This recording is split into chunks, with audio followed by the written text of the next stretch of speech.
America जैसे देशों में क्या होता है, गवर्नमेंट क्या करती है, सड़क बनाएगी, पुल बनाएगी, नालियां बनाएगी, फर्स्ट क्लास का फायर सिस्टम रखेगी, हेलीकॉप्टर से आग बुझाने की व्यवस्था रखेगी, इंडस्ट्री देगी। प्रधानमंत्री भारत का कोई भी बनेगा, उसके सामने एक बड़ी संख्या ये रहेगी ना, सारी कंपनियां कहाँ भागने लगी, चाइना। बना बनाया गोदाम आपको मिल जाएगा। जबकि देश का विकास,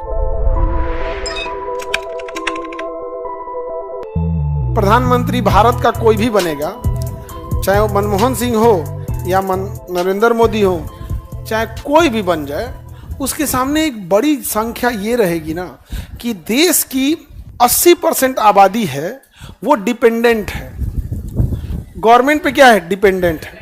अब एक बात बताइए, आप रेस में दौड़ना है और आपको 5-6 किलो का बोझा लेके दौड़ना पड़ेगा जो आप पे डिपेंडेंट है, तो थोड़ा कम भाग पाइएगा। अमेरिका जैसे देशों में क्या होता है, कोई गवर्नमेंट पे डिपेंडेंट नहीं है, इसलिए गवर्नमेंट क्या करती है, ज्यादातर कैपिटल एक्सपेंस करती है। सड़क बनाएगी, पुल बनाएगी, नालियां बनाएगी, फर्स्ट क्लास का फायर सिस्टम रखेगी, हेलीकॉप्टर से आग बुझाने की व्यवस्था रखेगी, इंडस्ट्री देगी। आज अमेरिका में आप जाइएगा ना, बना बनाया गोदाम आपको मिल जाएगा।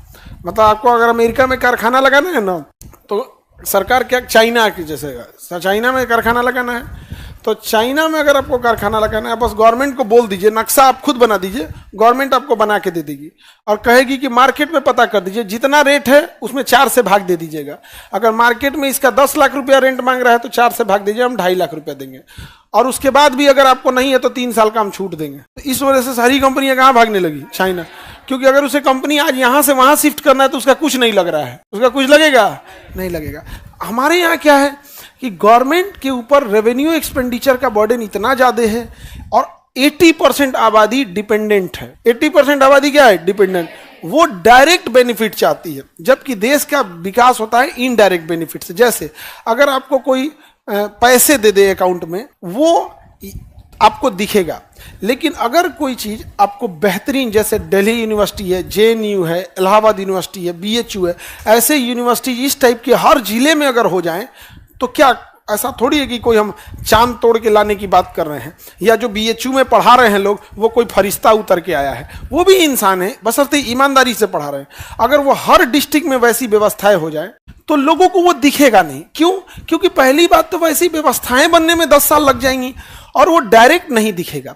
डायरेक्ट नहीं दिखेगा तो लोग ऐसी व्यवस्था लाने वाले को पसंद नहीं करेंगे। उन्हें क्या चाहिए, रेवेन्यू एक्सपेंडिचर, हमको कितना मिला, हमको क्या मिला, यहाँ पर हमरा का मिल, तो नहीं समझे। तो यहीं से हो जाता है कॉम्प्रोमाइज करना। हर इंसान एक अच्छी उम्मीद से गया होता है, वहां जाने के बाद जब वो देखता है तो कह रहा है कि बदलाव की मांग, सुधार की मांग, डेवलपमेंट की मांग, वो 20% लोग कर रहे हैं। 80% लोग डिपेंडेंट हो चुके हैं। अब इन डिपेंडेंट को निकालने के लिए आपको रेवेन्यू एक्सपेंडिचर देंगे, उनको डायरेक्ट लाभ देंगे, जैसे राशन कार्ड पे अनाज दे देना, ये डायरेक्ट लाभ से ये लाइफ टाइम इनकी ऐसी ही रहेगी। बल्कि अगर इनको हम रोजगार देते हैं, उस टाइप का इंफ्रास्ट्रक्चर बिल्ड करते हैं, तो लोग उसको तुरंत पसंद नहीं करते हैं। ये एक बड़ा रीजन है। इसलिए अगर आप भी बैठिएगा प्रधानमंत्री की कुर्सी पे, तो सभी कामों में एक काम जिस पे आप जोर दीजिएगा कि भैया अगली बार चुनाव में हमको वोट आना चाहिए, ढेर कैपिटल एक्सपेंडिचर करिएगा। तो 80% आबादी को कैपिटल एक्सपेंडिचर ये सब बुझाता नहीं है। इंफ्रास्ट्रक्चर एंड कैपिटल एक्सपेंडिचर मतलब ये का हो लो, समझ में रहा है। तो बड़ा समस्या रह जाता है इसमें। अब बिहार गवर्नमेंट को ही देखो, 17% इसका कैपिटल एक्सपेंडिचर था, जो बढ़ा के अभी 23 या 24% हुआ है। इतना से क्या होगा, कुछ नहीं होने वाला है। कैपिटल एक्सपेंडिचर नहीं है यहाँ पे। दूसरा, यहाँ पर क्या है ना कि चुनाव का एक मैटर हो जाता है कि हम कितने ज्यादा रेवेन्यू एक्सपेंडिचर कर सकते हैं। आपको तो पता है रेवेन्यू एक्सपेंडिचर। आप बताइए, डेवलपमेंट के लिए रेवेन्यू एक्सपेंडिचर जरूरी है, कैपिटल? जबकि चुनावी वादे किस पे किए जाते हैं, रेवेन्यू एक्सपेंडिचर। रेवेन्यू, जैसे बिजली बिल अभी फ्री किया गया है चुनाव से पहले के लिए, बाद में पता नहीं क्या होगा क्या नहीं, हमें नहीं पता, लेकिन अभी के लिए वो किस एक्सपेंडिचर में जाएगा, रेवेन्यू एक्सपेंडिचर में जाएगा। समझ में आया कि नहीं आ गया? DDU यूनिवर्सिटी के प्रोफेसर अच्छे से पढ़ाते हैं।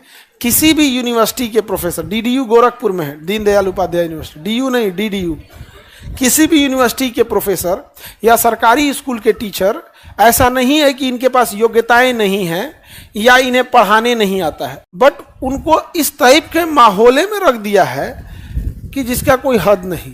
सरकारी स्कूल में गार्जियन जो जाता है वह यह देखने नहीं जाता है कि मेरे बच्चे को पढ़ाई कैसी मिल रही है, वो यह पूछने आता है कि छात्रवृत्ति का पैसा कब आएगा, साइकिल कब बटेगा, ड्रेस कब बटेगा, ये पूछने जब जाने लगेगा जिस दिन गार्जियन कि मेरे बच्चे को पढ़ाई ठीक से नहीं हुआ, जरा देख लीजिए, ये डाउट क्वेश्चन बता दीजिए, उस दिन से वो लोगों को भी एक अच्छा लगेगा।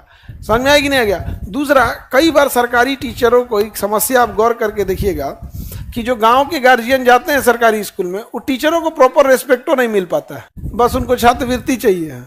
जबकि अगर वही जाइएगा आप प्राइवेट स्कूल में, तो प्राइवेट स्कूल के टीचर अगर रहेंगे तो जो गार्जियन पेरेंट मीटिंग जाता है तो गार्जियन खड़े हो जाते हैं जब उनके टीचर आते हैं।